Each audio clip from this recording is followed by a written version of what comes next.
guys, today I'm going to be showing you how to make Cinnamon Toast Crunch. What you'll need is your cereal, bowl, a spoon, and milk. So pour your cereal in your bowl.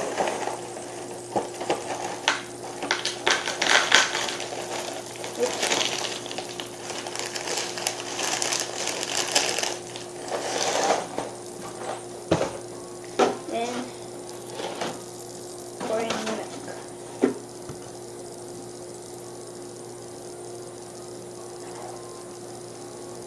Just a second, let me open the other gallon.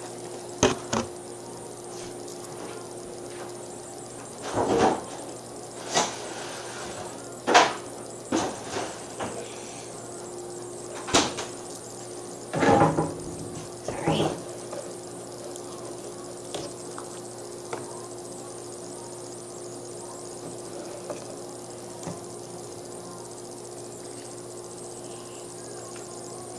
Commercials. This is really the first time that I did not open a jug of milk and then spill it, tipping it up. Then take your spoon, dip it in, get some, and you're ready to go. Good. It's gonna take me a long time to eat this, so better get started.